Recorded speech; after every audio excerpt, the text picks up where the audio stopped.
Hey Ty, welcome to the playoffs, the first win. Just curious what you thought about the poise you guys had down the stretch, really throughout the game. Really being able to withstand a lot of their punches, a lot of their shot making throughout the night. They had another hot shooting night for them.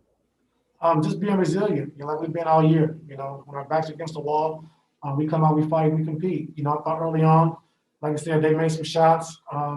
We still messed with a few, had some game plan mistakes, but overall it was better. Wasn't a lot of slips to the rim for dunks and open threes. They made some. We was helping a little bit on Luca, a little over help, but for the most part, just like I said, I'm happy for our guys kept fighting.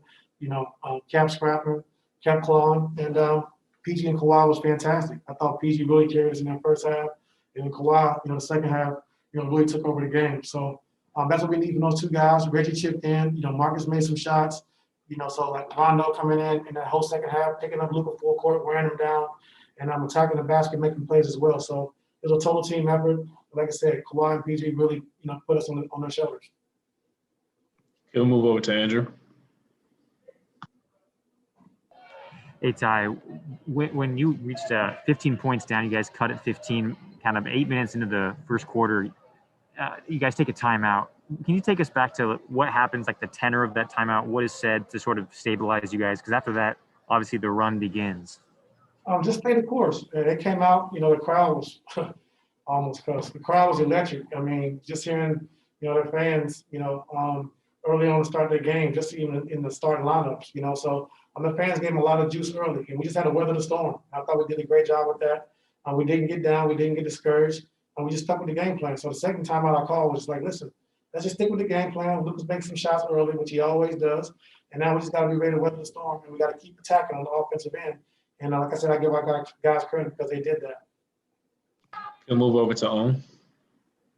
Hey, Ty, the other day you had said we're going to see what the Clippers are made of in this game. And you're right. I was wondering, though, what did you learn about Kawhi and PG, maybe not just in this game, but in the last 48 hours that you could only learn about them going through a circumstance like this? Just how great they are. Two great players and, competing at a high level. And like I said, on the biggest stage in the playoffs. And like I said, PG has been phenomenal. Kawhi has been phenomenal. And we want to just keep attacking the basket, keep attacking the paint. They want to play small and have the shooters out there that we want to just keep attacking and then make them do something different. So them two guys, like I said, we got down, 0-2, and they weren't discouraged.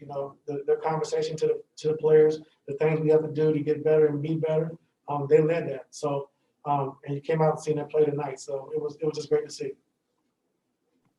Move over to Law. What went into you going back to your original starting line, or at least the starting line that we've been seeing almost all the pre or post break? And then what did you decide at halftime that allowed you to feel comfortable switching things up for the second half? Just, going back with Reggie, I thought he has pace. Like I said, he played great tonight, made some big shots, having 16 points. We were able to run our offense a little better. Like I said, because him and Pat are different. Pat's a defensive guy who can set the tone defensively. But, with our starter, we were scoring 1 point per possession. And not saying it was Pat's fault, but we just needed a jolt. We needed some more energy. We needed some, attacking the basket, playing with pace. And that was a thought with Reggie starting. And I thought he did a great job with that. So, like I said, the playoffs, it's a game of matchups. It's a game of, runs, game of wins. And you got to do what's best for the team. And, Pat Beverly was great with it. He said, whatever you need me to do, coach, I'm all for it. And so, that's how you got to be if you want to win. And at halftime, obviously, you pulled Zoo for Nick and allowed you to regain or at least keep control of the game. I mean, you had a 2-point lead at halftime of game 2. Third quarter, game got away from you. What helped you just feel like, all right, Nick's prepared for this, and we're going to start the second half this way? I think, like I said, defensively, starting with Nico and, him picking up Luka full court with Kawhi and PG having 2 fouls and just trying to harass him, wear him down. I thought him and Rondo really did a great job with that. And then also we were able to switch. We were able to switch more because I thought, Luka really was able to make some shots early on against Zoo. And then when they went big, we got Zoo back in the game. They were trying to attack downhill. And, Collie Stein, who's a dynamic roller, puts a lot of pressure on your defense. And once Luka gets you on the side and gets you on his hip, is tough. So we just decided to do that so we can switch more and try to make him play more one-on-one and just try to wear him down. We'll move over to Mark Medina. Hey, Ty, how do you think you guys changed the complexion of the series tonight? Not just because of the win, but the way you guys played under the circumstances.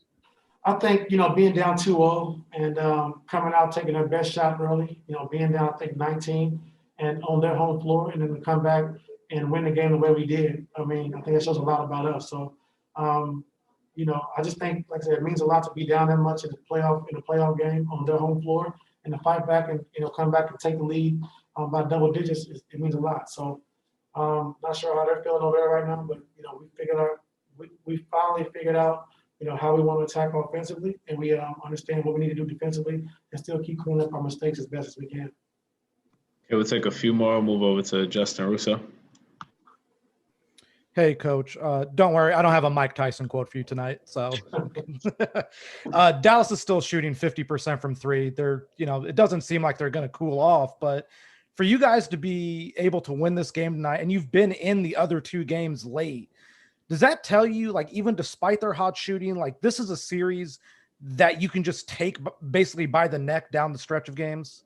Yeah, I think so. I mean, like I said, they are hot, shooting 51% again tonight from three, and like I said, we're at the end of the game, we're still in the game. So they have one of those cool shooting nights, and we play the way we've been playing as far as attacking the basket, being aggressive. It can be a totally different series. So, we want to just keep playing our game. We want to take away some of the mistakes we're making when we're giving up the open threes. But for the most part, like I said, we found our offensive rhythm and how we want to play and attack.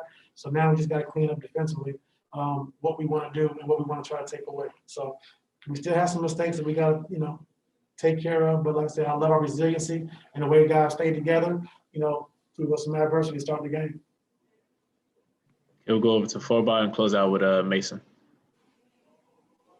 Hey, Coach, congrats on the win. Thank you. Was there anything kind of said to Marcus, or how did you guys kind of keep his head in the game where it felt like he was cold for so long, and in the second half he finally started returning to the form that he used to have in the regular season? Yeah, just take your shots. You're doing a good job of trying to run them off.